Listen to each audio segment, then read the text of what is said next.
Welcome to Saturdays with Sandra. This is called A Heavy Heart by Christina Stanley. You think she's angry, but you don't see the weight she carries silently. It's not the rage that fills her eyes, but tiredness in a thin disguise. She's not furious, but worn and torn from dreams abandoned, hopes forlorn.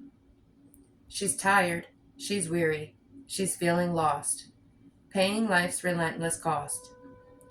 She's sinking deep in a sea of doubt, crying softly without a shout. Frustration builds, but not from hate. It's the closed doors, the heavy weight. She promised much, her dreams were bright, but now she battles every night. She wants to give, to rise, to shine, but life's harsh currents pull the line. So when you see her weary stare, know it's not anger, but despair.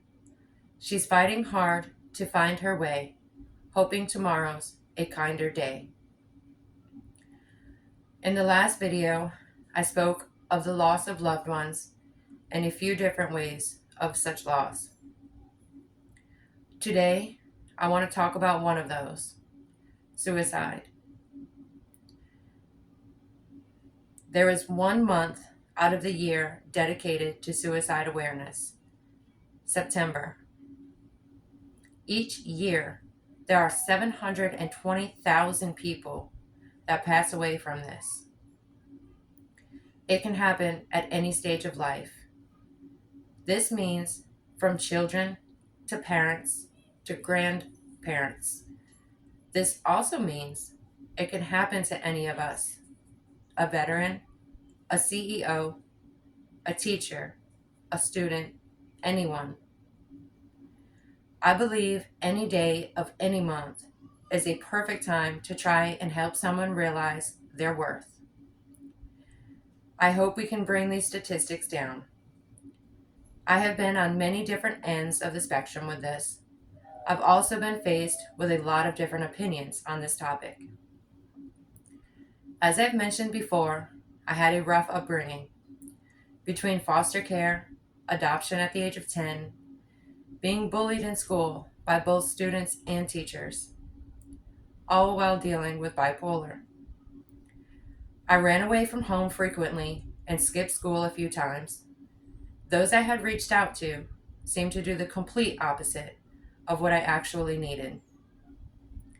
This led to more confusion and me not wanting to be anymore.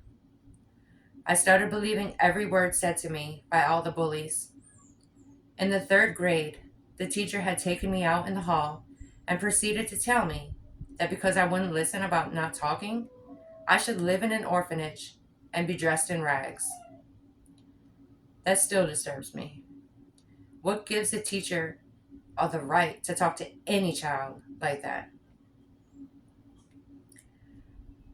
I was sexually assaulted in the 10th grade after school in the cafeteria. Art club got canceled that day, and I had stayed to do my homework before getting picked up. This was the worst of the bullying, which happened after that day. Teachers treating me like I was scum of the earth, and most of the students calling me a slut. They would run into me in the hallways or slam my locker shut while I was trying to get things out. I did have 2 of my friends come up to me and let me know that they believed me, which made me survive the bullying. The worst part, after he was convicted and a restraining order placed, the school actually homeschooled him. This made me feel like the school had accepted his actions. With everything I had gone through, it has made my life a constant struggle with the will to survive. It was much easier for me to help others know their worth in this world and gain their will to survive than to help myself. I always kept those thoughts to myself. That was me holding up walls because I was scared of the help that I sought backfiring. as it had many times in the past. The last time I had asked for help was the biggest backfire of all, causing me to lose my children. I had to fight the will to survive without them. I thank my guardian angels for keeping me awake that day. My children still have me to come back to. I helped an ex get to the hospital and get the help he needed. I tried to help my brother by letting my dad know. However, he thought my brother was grabbing at straws for attention until he wound up in the hospital the next day. My 6-year-old son was having a rough week. He would come home from school and not really mention much about school. He didn't want to listen and wanted to argue with me about everything.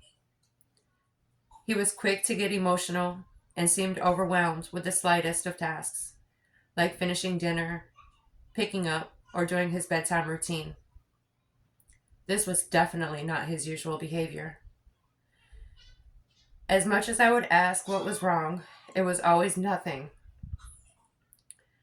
Friday, after school, I finally decided he was going to sit in his timeout chair in the kitchen until he decided to talk.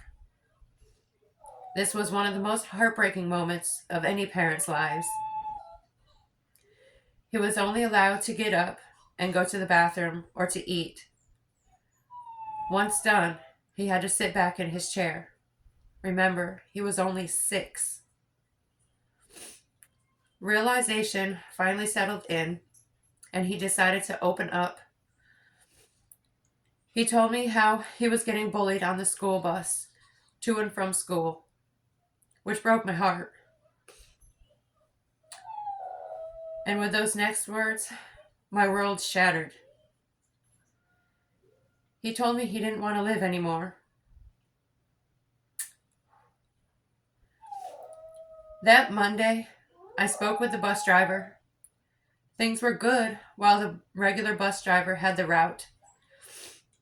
When there was a substitute driver, I took my son to school because they wouldn't correct the out-of-hand students. I even spoke to one of the parents. We spoke to our children together about getting along, and this really helped. We must treat each person in this mindset with care and sensitivity, no matter how much someone thinks they're doing this out of spite, for attention, or even out of selfishness. We only treat them with the same dignity as another diagnosed with cancer. We need to treat this state of mind as an illness with a hope for healing. We need to have our eyes wide open with our children so we can be there for them as soon as something just isn't quite right.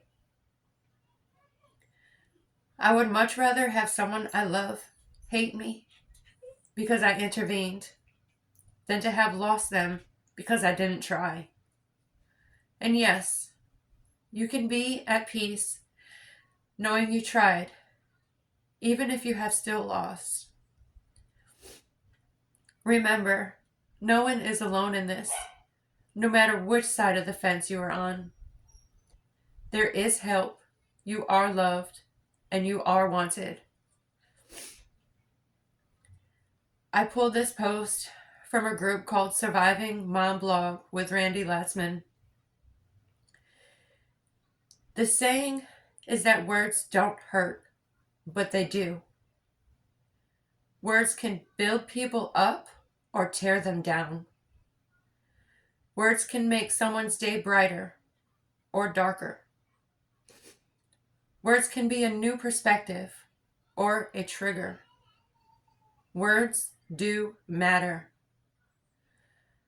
Let's use words to show kindness, grace, and compassion, and let's teach our kids to do the same. To learn more about suicide for yourself or for a loved one, please visit the website for American Foundation for Suicide Prevention. That is afsp.org. Alpha, Foxtrot, September, Papa.org. You can also call or text the suicide hotline at 988, or if you need immediate attention, call 911. Thank you for listening, and remember, always shoot for the stars. Please feel free to share any of the uploaded videos on my YouTube channel. Subscribe for updates. My YouTube channel is sr.jurassic. September, Romeo, dot, Juliet, Umbrella, Romeo, Alpha, Charlie, Echo, Kilo. Thanks again.